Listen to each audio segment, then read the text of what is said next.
Silkworm rearing ఈ paper నందు మొదటి సంవత్సరం విద్యార్థులకు మొదటి పాఠ్యాంశంగా ఉంది. Hatching and brushing. హ్యాచింగ్ మరియు బ్రషింగ్ అంటే గుడ్డు వెలువడడం, తర్వాత వాటిని పెంపకం కోసం అనుకూలంగా బ్రషింగ్ చేసుకోవడం. ఇందులో పాఠ్యాంశాలు ఇన్క్యుబేషన్ అంటే పొదిగించడం, హ్యాండ్లింగ్ ఆఫ్ ఎగ్స్ అంటే గుడ్ల నిర్వహణ, బ్లాక్ బాక్సింగ్ గుడ్లను నల్లటి పెట్టెలో చీకటి పడేలా చేయడం, హ్యాచింగ్ గుడ్ల నుండి డింబకాలు వెలువడడం, హ్యాచింగ్ పర్సెంటేజ్ అంటే వెలువడిన గుడ్ల శాతాన్ని లెక్కించడం, బ్రషింగ్ మరియు మెథడ్స్ ఆఫ్ బ్రషింగ్ పద్ధతులు, లీఫ్ హార్వెస్టింగ్ మెథడ్స్ అంటే ఆకు సేకరణ పద్ధతులు, ట్రాన్స్పోర్టేషన్ రవాణా, ప్రిజర్వేషన్ అంటే నిల్వ చేయడం.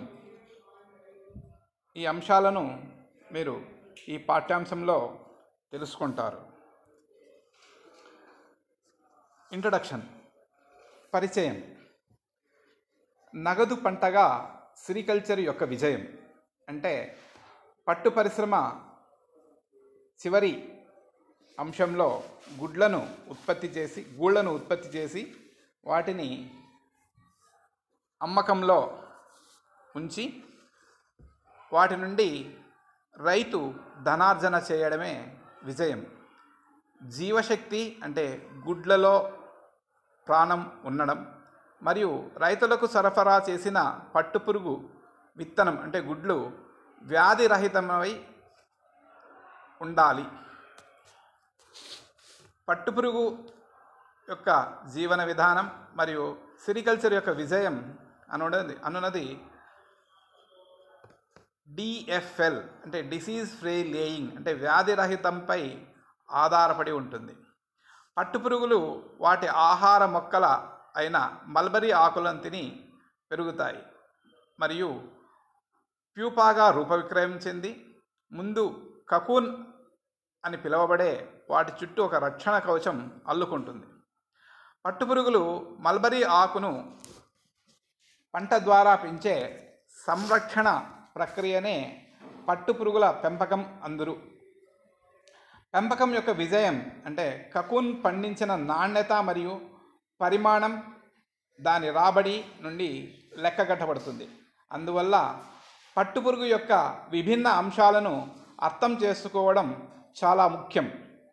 పట్టుపురుగుల పెంపకం కోసం ముందస్తు అవసరమైన తగిన పట్టుపురుగుల జాతి, తోటలో మల్బరీ ఆకు లభ్యత, దాని అంచనా వేయడం మరియు ఇంటిని లేదా పెంపక గృహాన్ని క్రిమి సంహారకం మందుతో క్రిమి సంహారకం చేయడం మరియు అక్కడ ఉపయోగించే ఉపకరణాలను కూడా క్రిమి సంహారక చేయడం అవసరం.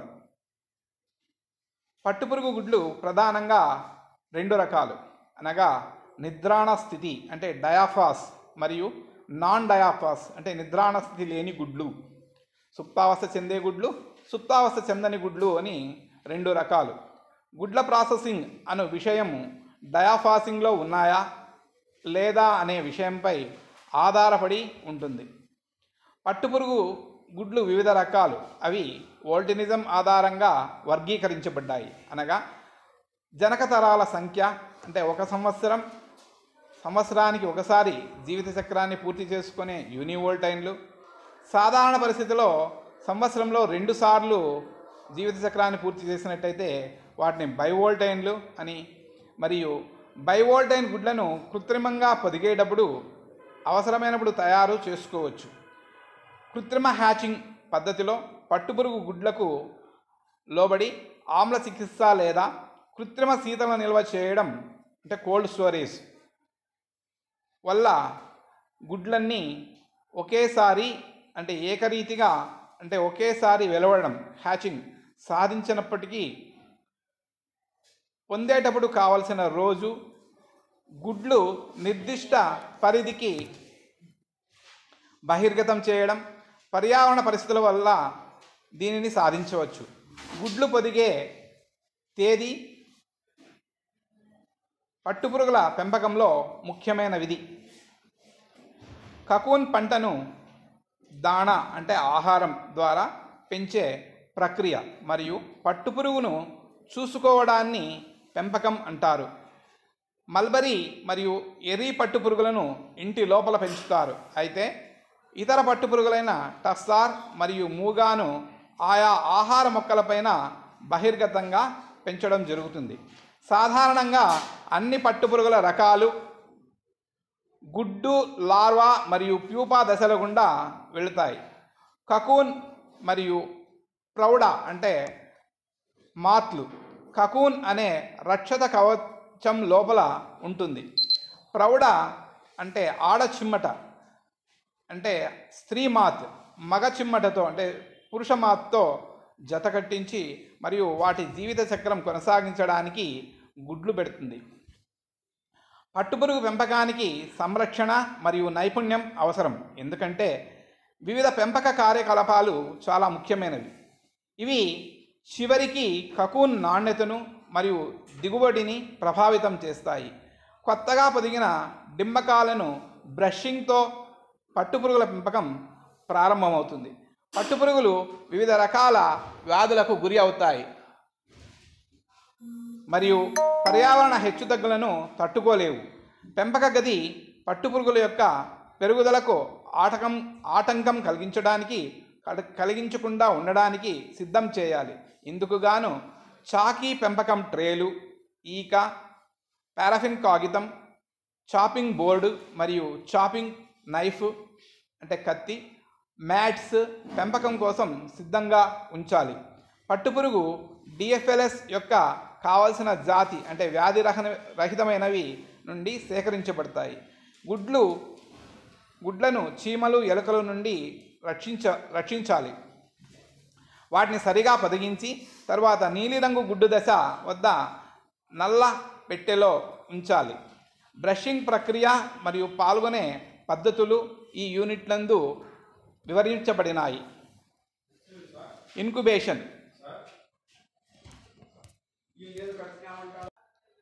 ఇన్క్యుబేషన్ గుడ్డు లోపల పిండం యొక్క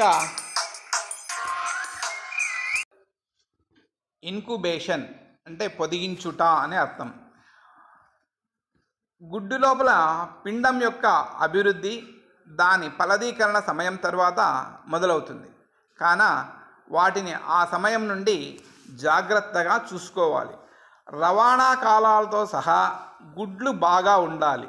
మంచి గాలి అంటే వాయువు మరియు తక్కువ వేడి వాతావరణంలో ఉంచాలి. సుమారు 25 డిగ్రీ సెంటీగ్రేడ్ ఉష్ణోగ్రత మరియు సాపేక్ష ఆర్ద్రత అంటే తేమ 80% ఉండాలి. తర్వాత 16 గంటల కాంతి, 8 గంటలు చీకటి, ఇవి వాతావరణ పరిస్థితులు. తగినంత వాయువును అందించడానికి గుడ్లను రంధ్రాలతో కల కంటైనర్లు లేదా పాకెట్లలో తీసుకెళ్ళి వదులుగా ప్యాక్ చేయాలి. అధిక ఉష్ణోగ్రత నుండి వాటిని రక్షించడానికి వాటిని ఆ రోజు యొక్క చల్లని గంటల్లో అంటే ఉదయాన్నే లేదా సాయంత్రం గంటల్లో తీసుకువెళ్ళాలి. గుడ్లు ఉపరితల కాలుష్యాన్ని మరియు వ్యాధికారక క్రిమి తొలగించడానికి 2% ఫార్మాలిన్తో రోగకాలక క్రిమి నిర్మూలన చేయాలి. గుడ్లు పొదిగే ఆధునిక మార్గంలో ఉష్ణోగ్రత, తేమ నియంత్రించడానికి సౌకర్యాలు ఉన్న ఇన్క్యుబేటర్ అనే సాధనంలో ట్రేలలో ఉంచి వాటిని ఉపరితలంగా ఉండేటట్టు చూసి తేలికపాటి గంటల్లో ఇన్క్యుబేషన్ అనేది పెరుగుదలకు సౌలభ్యం చేసే ప్రక్రియ. ఇది గుడ్డుకు అవసరమైన ఉష్ణోగ్రత, సాపేక్ష ఆర్ద్రత, కాంతి మరియు వాయు వాతావరణాన్ని అందిస్తుంది. సాధారణంగా రైతులు ఉంచే స్థలం, గుడ్ల పలకలు లేదా వదులుగా ఉన్న గుడ్లను పెంపక ట్రేలలో పారాఫిన్ కాగితం ఉంచి పటంలో చూపినట్లుగా మరి ఒకదానిపై ఒకటి బోర్లించి తరువాత తేమ వస్త్రంతో కప్పాలి. వేసవిలో గుడ్ల ఉష్ణోగ్రత చాలా అధికంగా ఉన్నప్పుడు వాటిని తడి ఇసుకలో ఉంచి మరియు తడి వస్త్రంతో కప్పబడిన మట్టి కుండలలో ఉంచిన పొడి వాతావరణంలో ఉష్ణోగ్రత తగ్గించగలదు. పిండం అభివృద్ధి నిల్వ చేసిన గుడ్లను పర్యావరణలో పురుగులు ఏకరీతిగా పొదుగుట, లార్వా ఆరోగ్యం, మరణం, కకూన్ల దిగుబడిని ప్రభావితం చేస్తుంది. కావలసిన తేదీ, అధిక హ్యాచింగ్ మరియు ఏకరీతి రేటు పొందడానికి సరైన పొదిగే ప్రక్రియ, మంచి లార్వా ఆరోగ్యం మరియు అధిక కకూన్ నాణ్యత. కకూన్ మంచి నాణ్యతను సాధించడానికి పొదిగే ప్రక్రియ కీలక అంశం. పొదిగే గది శుభ్రంగా ఉండాలి. హీటర్లు మరియు ఏకరీతిని అందించడానికి శీతలీకరణ ఏర్పాటు చేసిన గదిలో తప్పనిసరిగా ఉండాలి. పొదిగే ప్రక్రియలో గది అంతటా ఉష్ణోగ్రత మరియు తేమ అన్ని గుడ్లకు పరిసరాలకు బహిర్గతం చేసే విధంగా కాడులను ఉంచుతారు. ఆ విధంగా పట్టుపురుగు గుడ్లను ఉష్ణోగ్రత మరియు గది తేమ అందేలా ఏర్పాటు చేయబడతాయి. అలాంటప్పుడు గుడ్లు మీకు పటంలో చూపిన విధంగా మార్పులు జరుగుతాయి. మొదటగా గుడ్డు 16 గంటల తర్వాత వెంట్రల్ ప్లేట్ అను పిండం ఏర్పడుతుంది. తర్వాత ఈ వెంట్రల్ ప్లేట్ నెమ్మదిగా పిండంగా అభివృద్ధి చెంది 2 రోజుల తర్వాత కొద్ది ఆ లక్షణాలు మనం గుడ్డులో నుంచి చూడవచ్చు. 3 రోజుల తర్వాత కొన్ని అవయవాలు ఏర్పడుతూ ఉంటాయి. పటంలో చూపినట్టు మీకు అగుపిస్తూ ఉంటాయి. అయితే గుడ్ల నుండి నేరుగా చూడలేము. వీటిని ఇతర ప్రక్రియల ద్వారా చూడవచ్చు.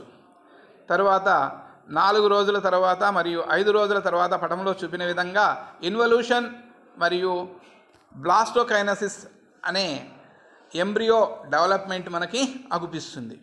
తరువాత ఇన్వల్యూషన్ జరిగిన తర్వాత డింబకం లోవైపుకు తిరిగి అభివృద్ధిని సాగిస్తుంది. అప్పుడు థొరాసిక్ లెగ్స్ అంటే ప్రోలెగ్స్, ఉరం కాళ్ళు మరియు ఉదరం కాళ్ళు, తర్వాత ఎలిమెంటరీ కెనాల్ అంటే జీర్ణ వ్యవస్థ మొదలగు వ్యవస్థలు ఏర్పడతాయి. తర్వాత 8వ రోజున తలవర్ణక దశకు చేరుతాయి.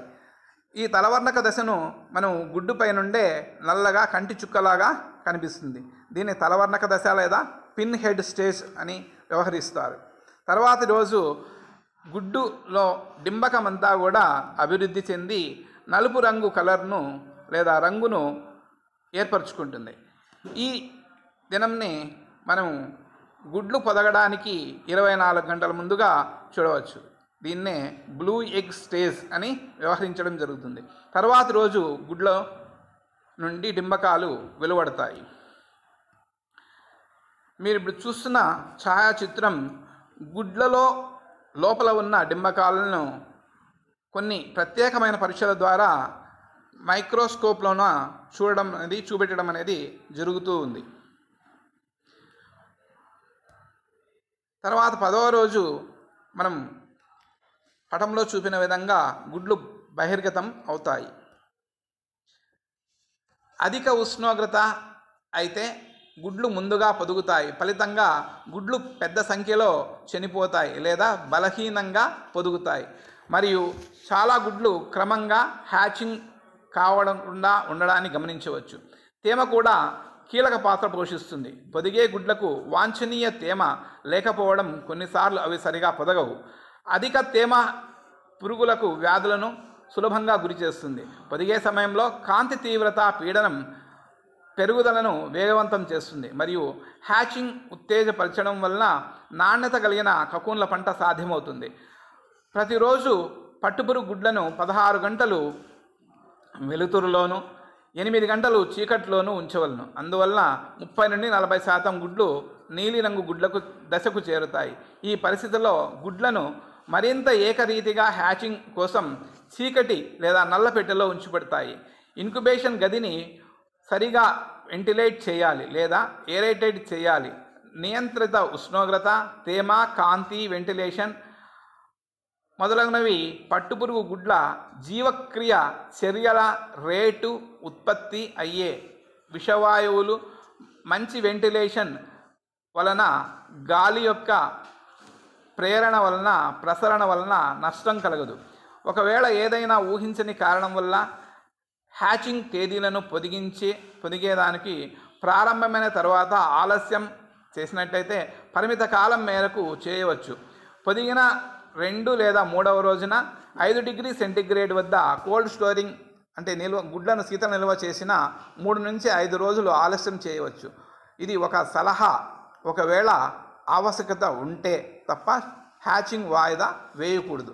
దీనివల్ల బ్రషింగ్ కూడా ఆలస్యం అవుతుంది. చాకీ పెంపక కేంద్రాలు గుడ్లను పెద్ద పరిమాణంలో పొదిగించి రైతులకు అందిస్తుంది. Handling of the eggs. పొదిగిన గుడ్ల నుంచి హ్యాచింగ్ శాతం పొందడానికి సరిగా నిర్వహించబడతాయి. లేకపోతే హానికరమైన ప్రభావాలు పేలవమైన పట్టుపురుగులు పొందుతాయి. గుడ్లు లేదా విత్తనాలు ప్రభుత్వం లేదా ప్రైవేట్ లైసెన్స్ పొందిన కేంద్రంలో ఉత్పత్తి అవుతాయి. అంటే విత్తన ఉత్పత్తిదారులు, పెంపకదారులు గుడ్లు ఉత్పత్తి కేంద్రం నుండి మాత్రమే గుడ్లు కొనుగోలు చేయాలి.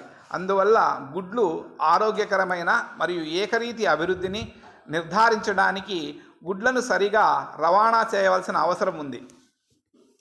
పట్టుపురుగు గుడ్డు ఉత్పత్తి కేంద్రాలు గుడ్లను పెంపకదారుల పెంపక ప్రదేశాలకు లేదా చాకీ కేంద్రాలకు సరి అయిన జాగ్రత్తతో రవాణా చేయబడతాయి.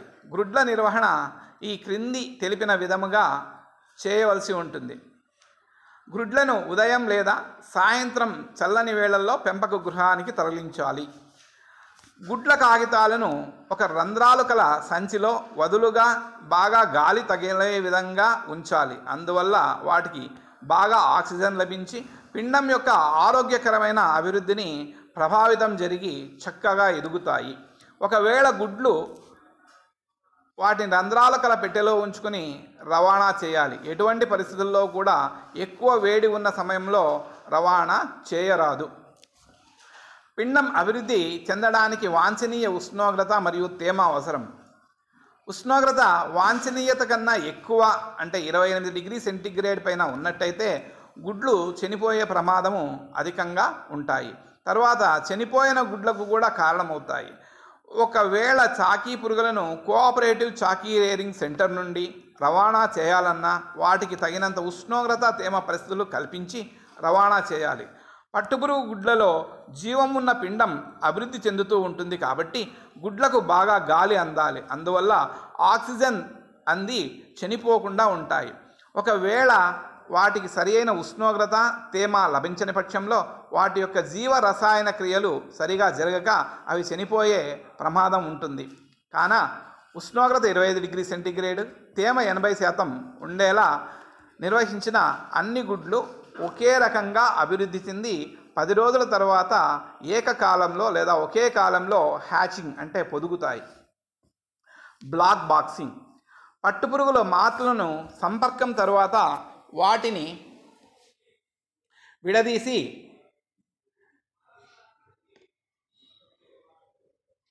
విడదీసిన తర్వాత మూత్ర విసర్జన చేస్తాయి. తర్వాత అండ నిక్షేపణం అంటే గుడ్లు పెట్టించడానికి ఉద్యుక్తమవుతాయి. సాధారణంగా మొదటి లేదా తొలి గుడ్డును మధ్యాహ్నం 2 గంటలు లేదా 3 గంటల ప్రాంతంలో ఉంచుతుంది. తర్వాత నెమ్మదిగా ఒక్కొక్క గుడ్డునే ఉంచుతాయి. సాధారణంగా ఆ దినం సాయంత్రం 6 గంటల నుండి 8 గంటల లోపల ఎక్కువ గుడ్లను ఉంచడం జరుగుతుంది. ఈ సమయాన్నే ఎగ్ పీక్ పీరియడ్ అని వ్యవహరిస్తారు. ఆ తర్వాత అవి మరుసటి రోజు ఉదయం వరకు ఒక్కొక్క గుడ్డునే ఉంచుతాయి. కాన గుడ్లుంచే సమయంలో వ్యత్యాసం ఉంటుంది. అందువల్ల ముందుగా ఉంచిన గుడ్లు ముందుగాను, తర్వాత ఉంచిన గుడ్లు కొద్దిగా ఆలస్యంగాను అభివృద్ధి చెంది తర్వాత వెలువడతాయి. అందువల్ల 30 నుండి 40% గుడ్లు నుండి పురుగులు ముందుగా వెలువడి మిగిలినవి తర్వాత వెలువడతాయి. దీనివల్ల అన్నింటినీ ఒకేసారి బ్రషింగ్ చేయుట అనే అంశం కుదరదు. తగిన పరిస్థితులలో గుడ్లను పొదిగించినప్పుడు అవి 7 లేదా 8వ రోజున పిన్ హెడ్ దశ అంటే తలవర్ణక దశ, తల పిగ్మెంటేషన్ దశ అని అంటారు. ఈ చర్య పొదుగుటకు 48 గంటల ముందు జరుగుతుంది. ఇది మొదటి పిగ్మెంటేషన్ గుడ్డు ద్వారా చూడవచ్చు. షెల్ను బ్లూ స్పాట్గా పిలుస్తారు మరియు ఈ దశను ఐ స్పాట్ లేదా పిన్ హెడ్ స్టేజ్ అని అంటారు.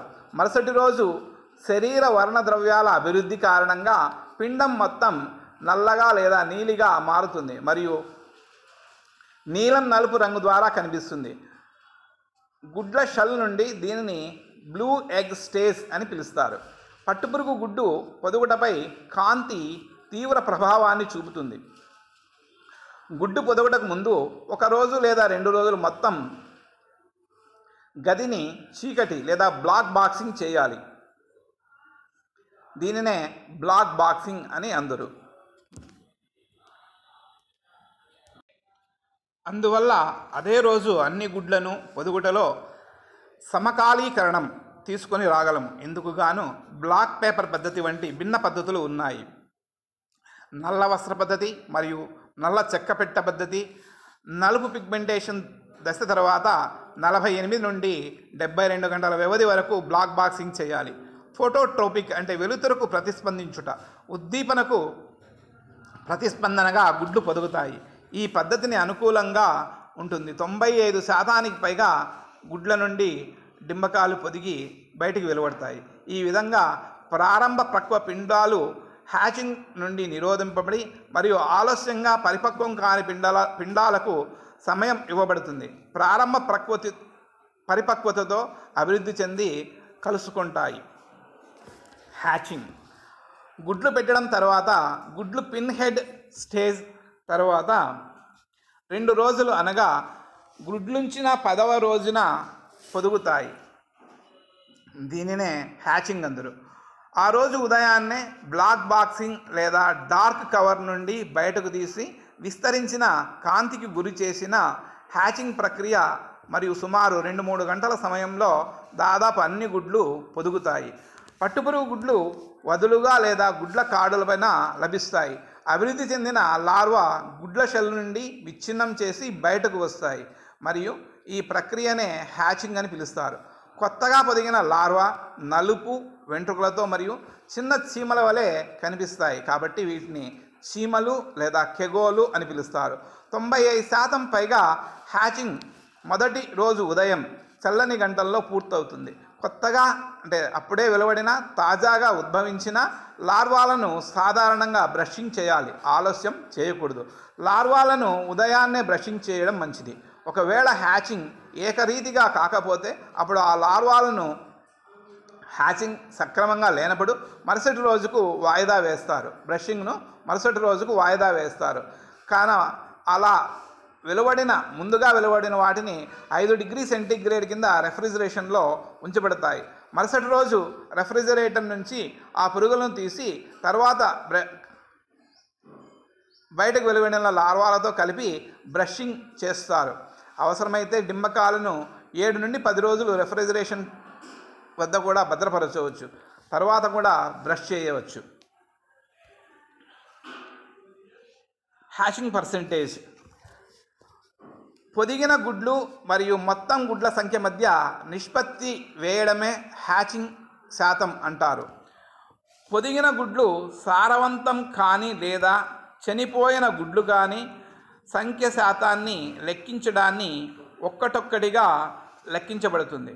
పట్టుపురుగు లార్వా బ్రష్ చేసిన తర్వాత పట్టుపురుగు గుడ్ల పెట్టడంలో పొదిగిన గుడ్లు అంటే ఖాళీ గుడ్లు, పిండం అభివృద్ధి చెందింది కానీ పొదుగుతుంది, చనిపోయిన గుడ్లు మరియు ఫలవంతం కాని గుడ్లు అంటే పసుపు సొన ఉన్నవి అంటే ఫలదీకరణ చెందని గుడ్లు మాత్రమే చనిపోయిన గుడ్లు దీనికి కారణం కావచ్చు. అంతేకాకుండా జన్యు లక్షణం మరియు గుడ్డు సమయంలో పట్టుపురుగు గుడ్ల సరికాని నిర్వహణ ఉత్పత్తి, ఫలవంతం కాని గుడ్లు పురుష పట్టుపురుగు యొక్క బలహీనత శక్తిని సూచిస్తాయి. గుడ్డు ఉత్పత్తి సమయంలో తక్కువ కాపులేషన్ కాలము మరియు అధిక ఉష్ణోగ్రత ఉన్న ఆ విధంగా జరుగుతాయి. సాధారణంగా ఈ ప్రక్రియను ఎరుపు మరియు వేరే రంగుల స్కెచ్ పెన్నును ఉపయోగించి లెక్కించవచ్చు. తర్వాత ఈ క్రింది సూత్రాల ఉపయోగించబడి లెక్కించబడుతుంది. మంచి గుడ్ల శాతం మంచి గుడ్ల సంఖ్య బై మొత్తం గుడ్ల సంఖ్య ఇంటూ 100. చెడుగుడ్ల శాతం చెడుగుడ్ల సంఖ్య బై మొత్తం గుడ్ల సంఖ్య ఇంటూ 100. ఈ సూత్రాలను బట్టి మనం గుడ్లను లెక్కించి శాతాన్ని లెక్కించవచ్చు.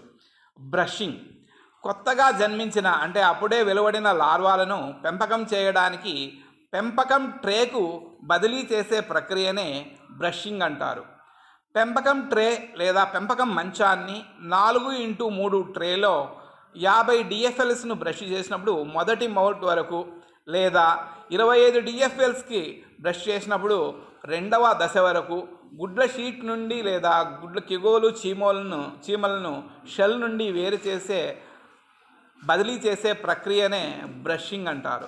సాధారణంగా ఉదయం 5 నుండి 6 గంటలకు విస్తరించిన కాంతికి గుడ్లను బహిర్గతం చేసినప్పుడు గుడ్లు పొదుగుతాయి. ఉదయం 7 నుంచి 8 గంటలకు యూనిఫామ్ హ్యాచింగ్ని చూడవచ్చు. తర్వాత బ్రషింగ్ కోసం సరియైన సమయం ఆ రోజు ఉదయం 10 గంటలు. కొత్తగా వెలువడిన పురుగులు ఆ సమయంలో చేసినట్టయితే ఆకలిని పెంచుతాయి మరియు ఆకులపైకి క్రాల్ చేయడం బ్రష్ చేసే ముందు ప్రారంభించి పెంపకం సౌకర్యాలు ఉన్న DFLS ప్రకారం తయారు చేయాలి. ఇది సన్నగా తరిగిన మల్బరీ ఆకులను చిలకరించడం కేవలం పొదిగిన లార్వాల మీద తిండికి ఆకర్షించడానికి ఉంటుంది. లార్వా ఆకులపై క్రాల్ చేయబడతాయి మరియు వాటిని ఈకలు ఉపయోగించి గుడ్ల నుండి పెంపక ట్రేలకు ట్రాన్స్ఫర్ లేదా బదిలీ చేయబడతాయి. Methods of brushing. గుడ్ల రకాన్ని బట్టి బ్రషింగ్ చేయడం 2 రకాలు. వదులుగా ఉన్న గుడ్లను బ్రషింగ్ చేయడం మరియు షీట్ గుడ్లను బ్రషింగ్ చేయడం. వదులుగా ఉన్న గుడ్లను బ్రషింగ్ చేయడం గుడ్లను గుడ్డు పెట్టే ఒక పొరలో సమానంగా వ్యాప్తి చెందుతాయి మరియు మరుసటి రోజు పొదుగుతాయి. అన్ని గుడ్లు నీలం గుడ్డు దశకు చేరుకున్నప్పుడు వాటిని బ్లాక్ బాక్సింగ్ నుండి తీసి సన్నగా చిల్లులు గల వస్త్రం లేదా చక్కటి మెష్ లేదా చిల్లులు గల కాగితం కప్పాలి. ఇది కవరింగ్ ఎక్కువ ఉపరితలాలకి తగిలే విధంగా ఉంచబడుతుంది. గుడ్లు బ్రషింగ్ చేయడానికి ముందు తగిన మల్బరీ ఆకులు నెట్ లేదా వస్త్రంపై లేదా కాగితంపై చల్లి ఉంచాలి. ఈ మల్బరీ ఆకు పొదిగిన పురుగులను ఎక్కువ ఉపరితలంపై క్రాల్ చేసి చేయడానికి ఆకర్షింపబడుతుంది. ఎప్పుడు గరిష్ట సంఖ్యలో పురుగులు కాగితంపై క్రాల్ చేస్తాయో వాటిని పెంపకం ట్రేకి బదిలీ చేయాలి. అడ్వాంటేజెస్ ఆఫ్ రూజిక్స్. ఉన్నతమైన నాణ్యత శాస్త్రీయ మూల్యాంకనాన్ని ప్రారంభిస్తుంది. జాతి, సీజన్, జోన్తో సంబంధం లేకుండా ఏకరీతిన మరియు తెలిసిన పరిమాణం మేత, గుడ్ల రికవరీ పెరుగుతుంది. పెరిగిన పొదుగుదల, ఆర్థిక విత్తనోత్పత్తి మరియు సమర్థవంతమైన ఉపరితల సర్ఫేస్ స్టెరిలైజేషన్. బైవోల్టైన్ గుడ్ల యొక్క సులభంగా ఆమ్ల చికిత్స చేయడానికి ఫలవంతం కాని గుడ్లు ఉండవు. సాధారణంగా షీట్ గుడ్లు క్రింద తెలిపిన వివరాల ద్వారా బ్రషింగ్ చేయబడతాయి. సాధారణంగా రైతులు పెరిగిన మల్బరీ ఆకును షీట్ గుడ్లపై చల్లి వాటిని బదిలీ చేయాలి. ఈకలు మరియు షీట్ గుడ్లు బ్రషింగ్ చేయడం ద్వారా పట్టుపురుగుల పెంపకం ట్రే విధానము చర్చించబడుతుంది. ట్యాపింగ్ పద్ధతి. గుడ్లను షీట్పై పొదిగిన లార్వాలను అంచులు లేదా మూలల వైపు క్రాల్ చేస్తాయి. గుడ్ల షీట్ పెంపకం ట్రేపై తల్లకిందులుగా ఉంచబడుతుంది మరియు ట్యాపింగ్ చేయబడుతుంది. లార్వా పారాఫిన్ పేపర్పై పడినప్పుడు వాటినన్నింటినీ పడిపోయిన లార్వాలను ఈకతో కలిపి బ్రష్ చేసి తిరిగి మల్బరీ ఆకులు వాటిపైన చల్లుతారు. Feather method. పొదిగిన లార్వా షీటు యొక్క అంచుల మూలవైపు క్రాల్ చేస్తుంది. గుడ్లు షీటును పట్టుకుని తెల్లటి ఈకతో నెమ్మదిగా సేకరిస్తారు. పెంపకం షీటుకు వాలుగా లార్వాలను ఒక ఈక సహాయంతో బదిలీ చేయాలి. తర్వాత పట్టుపురుగులను మెత్తగా తరిగిన మల్బరీ ఆకును చల్లి పెంపకం చేస్తారు. Brushing with mulberry leaves. గుడ్ల పెంకులలో నుండి లార్వా ఒదిగినప్పుడు 0.5 చదరపు సెంటీమీటర్ల పరిమాణానికి తరిగిన మల్బరీ ఆకులను చల్లుతారు. మల్బరీ ఆకులను లార్వాలను ఆకర్షిస్తుంది. 10 నిమిషాల తర్వాత గుడ్ల షీట్ తలకిందులుగా ఉంచి ట్రేలోకి లార్వాలను మార్చుతారు. Husk feeding method. లార్వా పొదిగినప్పుడు షీట్పై మెత్తగా పొడి చేసిన వరి పొట్టును గుడ్లపై సమానంగా చల్లుతారు. మరలా మెత్తగా తరిగిన మల్బరీ ఆకులను పట్టుపురుగులపై చల్లినట్లయినా డింబకాలు ఆకుపైకి క్రాల్ చేసిన తర్వాత ఈకను ఉపయోగించడం ద్వారా ట్రేలోనికి పట్టుపురుగులను బదిలీ చేయబడతాయి. Net and feeding method brushing. ఈ పద్ధతిలో పొదిగిన లార్వాలపై నెట్ ఉంచబడుతుంది. తరిగిన మల్బరీ ఆకులను నెట్పై చల్లి ఆకులను లార్వాలను ఆకర్షిస్తాయి. 30 నిమిషాల తర్వాత వలలతో పాటు ఆకులు మరియు పట్టుపురుగులను మరి యొక్క శుభ్రపరిచిన పెంపకం తట్టలోనికి బదిలీ చేయబడుతుంది. పటంలో చూపిన విధంగా బ్రష్ చేసిన తర్వాత ఉష్ణోగ్రత తేమను అనుసరించి కావలసి వస్తే పారాఫిన్ పేపర్ పైన అంచులకి అంటే ట్రే యొక్క అంచుల వెంబడి తడిపిన స్పాంజ్ ముక్కలను 4 వైపులా ఉంచి పెంపకం చేసుకోవాలి.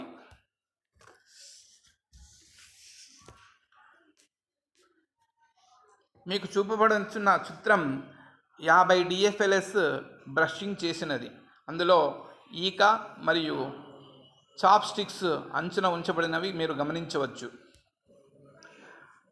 Leaf harvesting methods, transportation and preservation. Methods of leaf harvesting of mulberry. ఆకును కోసే పద్ధతులు, రవాణా మరియు నిల్వ ఉంచుట. ఆకు యొక్క కిరణజన్య సంయోగక్రియ, శ్వాసక్రియ కార్యకలాపాలు ప్రకారం మధ్యాహ్నం ఆలస్యంగా తక్కువ నీరు మరియు ఎక్కువ కార్బోహైడ్రేట్లు ఉంటాయి. చురుకైన కిరణజన్య సంయోగక్రియ మరియు ట్రాన్స్పిరేషన్ పగటిపూట జరుగుతుంది. ఇటువంటి ఆకులను కోసిన ఆకు యొక్క పోషక విలువ మారుతుంది. ఆకులు మరింత త్వరగా వాడిపోతాయి మరియు దీనివల్ల నష్టం ఉంటుంది. అందువల్ల తెల్లవారుజాముననే అంటే ఉదయం వేళలో ఆకులు కోయడానికి సమయం సరిగా ఉంటుంది. ఆకుకోత పద్ధతులు వివిధ ప్రాంతాల్లో పెంపక పద్ధతిని బట్టి మారుతుంది. కూలీల లభ్యతను అనుసరించి సెరికల్చర్ అంటే పట్టు పరిశ్రమందు ఆకు కోయుట 3 విధానాలుగా ఉన్నాయి. Leaf picking.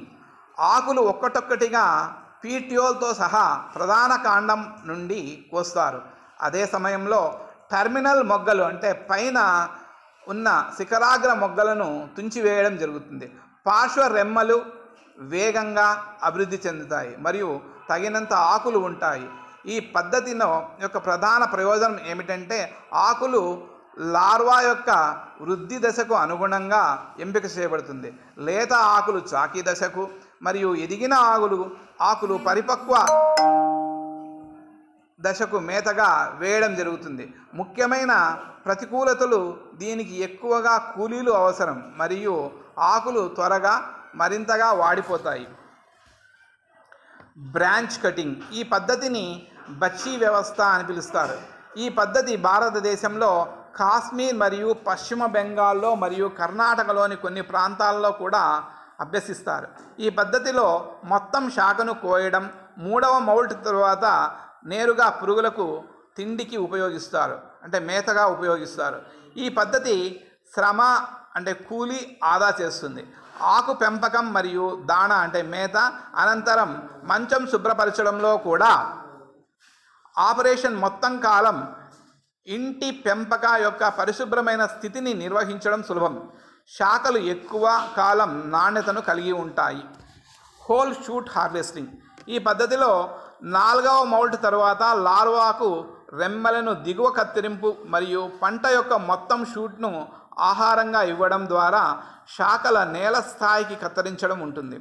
8 నుండి 10 వారాల విరామంలో 1 సంవత్సరంలో 5-6 పంటలు పెంపకం చేయవచ్చు.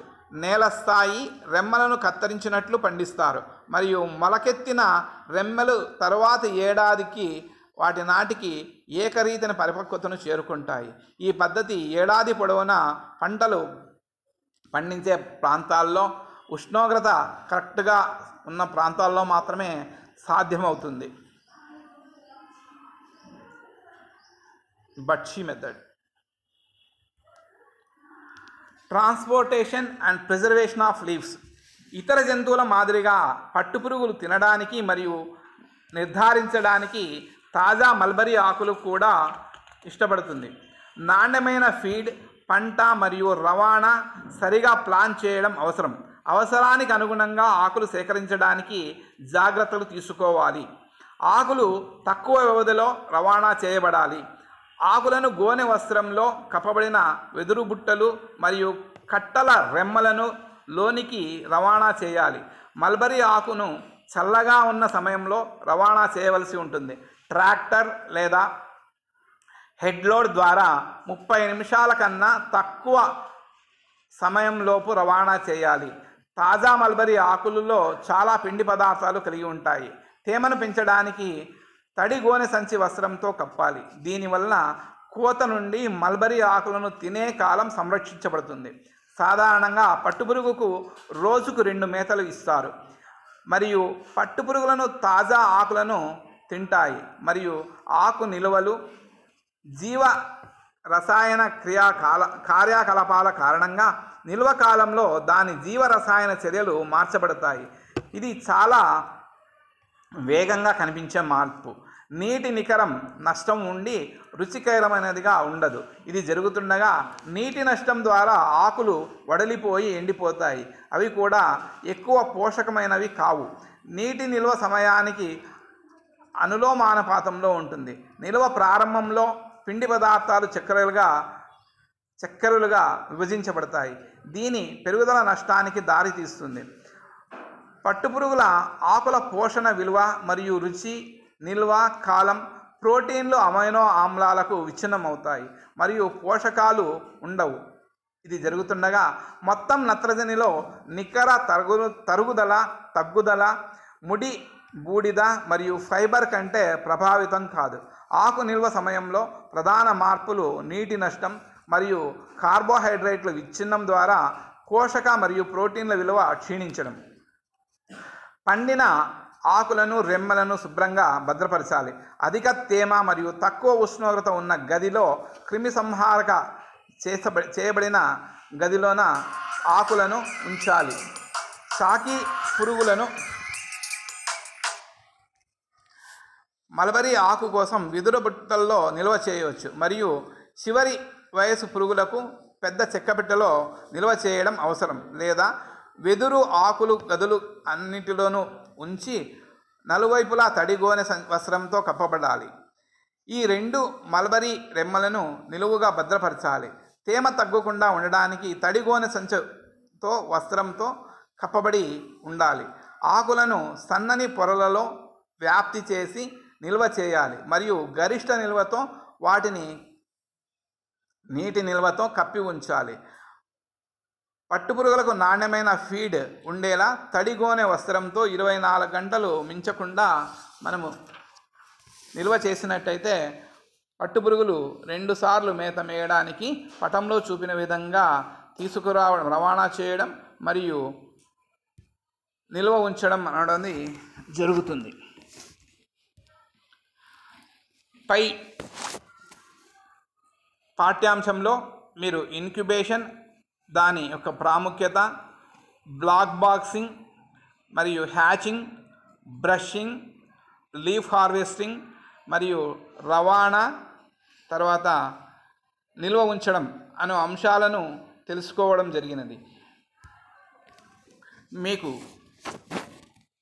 అన్ని అంశాల్లోనూ అన్ని ప్రశ్నలు పరీక్షా ప్రశ్నపత్రంలో ఉంటాయి కాబట్టి మొత్తం అంశాన్ని క్షుణ్ణంగా తెలుసుకుని మీరు బాగా చదువుకున్నట్టయితే మంచి మార్కులు మీకు లభిస్తాయి.